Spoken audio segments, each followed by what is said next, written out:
kitabu cha Tobiti sura ya 11 na ya 12. Ndiyo kanisa la Mungu, tumsifuni Yesu Kristo. Karibuni sana wapendwa, naitwa Mwalimu Petro, na furaha kuwakaribisha katika kipindi chetu kizuri cha usomaji wa Biblia kwa njia ya sauti. Karibuni sana, tuweze kufungua kwa sala, tuanze rasmi usomaji. Kwa jina la Baba, la Mwana, na Roho Mtakatifu, amen. Tunakushukuru Mungu, tunasema asante kwa sababu wewe ni mwema na fadhili zako ni za milele. Asante Baba kwa kuendelea kutupa neema ya kusikia sauti yako na kusikia neno lako na kulielewa. Tunaomba Roho Mtakatifu, ni wakati mwingine tena tunakukaribisha. Tunaomba utuwezeshe kuweza kusoma na kujengwa, ili sote tuendelee kufanywa upya, katika jina la Baba, Mwana na Roho Mtakatifu tuseme amen.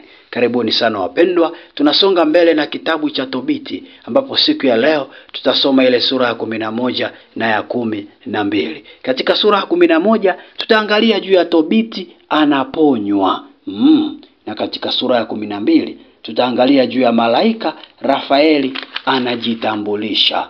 Yes. Sasa tuungane kwa pamoja ili tuanze rasmi usomaji. Sura ya 11. Wakaendelea mpaka walipokaribia Ninawi. Hapo Rafaeli alimwambia Tobia, ndugu yangu, waijua hali uliomwacha baba yako. Basi sasa tumtangulie mkeo, ili tukaitengeneze nyumba, nawe uichukue mikononi mwako nyongo ya samaki. Basi wakashika njia mbele, na yule mbwa akafuatana nao. Naye Ana alikuwa amekaa kuyaelekea macho yake njiani, hali akimtazamia mwanaye. Akamwona mbwa akija mbio, akamwambia mumewe, lo, mwanao anakuja na yule mtu aliyefuatana naye. Rafaeli akamwambia Tobia, najua ya kuwa baba yako atafumbua macho yake. Basi umtie mara nyongo machoni, na imchomapo atajifikicha, na vyamba vyeupe vitaambuka. Atakuona kwa macho. Lakini Ana alimkimbilia, akamwangukia mwanawe shingoni, akamwambia, mwanangu, nimekuona, tangu sasa na radhi nife. Wakalia wote wawili. Tobiti naye akaondoka kwenda mlangoni, akajikwaa, lakini mwanaye akamkimbilia, akamshika baba yake, akamtia nyongo machoni, akasema, jipe moyo baba yangu. Yeye macho yake yalipoanza kuwasha, aliyafikicha, nayo vyamba vyeupe vikaambuka katika pembe za macho yake. Akamwona mwanaye, akamwangukia shingoni, akalia, akasema, Mungu umehimidiwa, na jina lako limehimidiwa milele. Na wakuzwe malaika zako watakatifu wote, kwa maana umerudi ukanihurumia. Lo, namwona mwanangu Tobia. Naye mwanaye aliingia ndani, huku anafurahi, akamwambia baba yake habari za yale mambo makuu waliomtukia huko Umedi. Ndipo Tobiti alipotoka mara kwenda kumlaki mkewe penye lango la Ninawi, akifurahi na kumhimidi Mungu. Na wale waliomwona alienda wakastaajabu, kwa sasa amepata kuona tena. Naye Tobiti akashukuru mbele yao, kwa sababu Mungu amemrehemia. Nao alipokaribia mkwewe Sara, alimbariki, akasema, binti yangu, karibu kwetu. Amehimidiwa Mungu aliyekuleta kwetu, na baba yako na mama yako wamebarikiwa. Ikawa furaha kuu kwa ndugu zake wote waliokuwako Ninawi. Akaja Kikaro pamoja na Nasba mwana wa nduguye. Ikafanywa karamu ya harusi yake Tobia siku 7 kwa furaha kuu.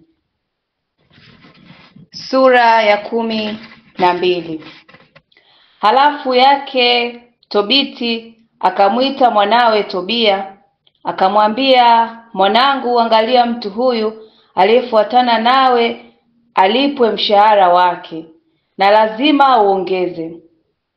Akamwambia, Baba, si hasara kwangu kumpa nusu ya zile mali nilizozileta.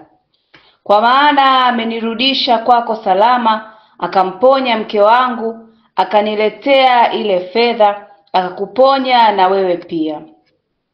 Mzee akasema, ni haki. Basi akamwita malaika akamwambia, afadhali sana wewe utwae nusu ya yote mlioleta.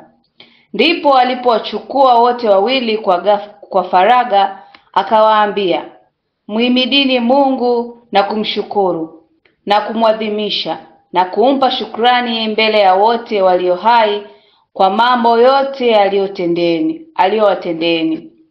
Ni vema kumhimidi Mungu na kulikuza jina lake na kuyatangaza kwa heshima matendo ya Mungu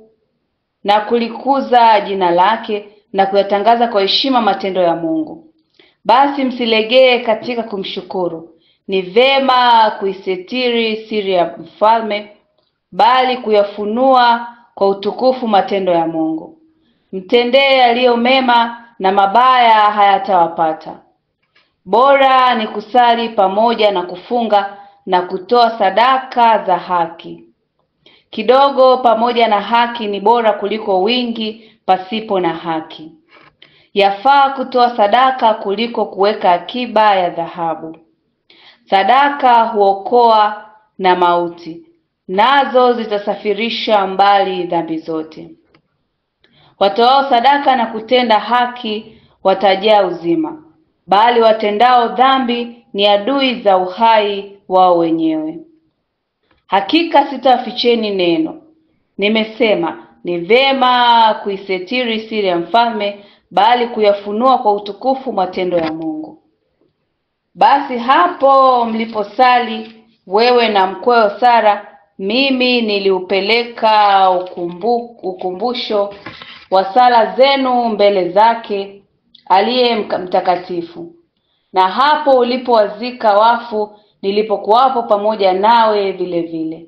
Na hapo usipokawia kuondoka na kuacha chakula chako ili uende kumzika yule mfu, tendo lako jema alikujifichwa kwangu, lakini nalikuwapo pamoja nawe. Na sasa Mungu amenituma ili niwaponye wewe na mkweo Sara. Mimi ndimi Rafaeli, mojawapo wa malaika watakatifu 7 wapelekao sala za watakatifu na kuingia mbele za utukufu wake aliye mtakatifu.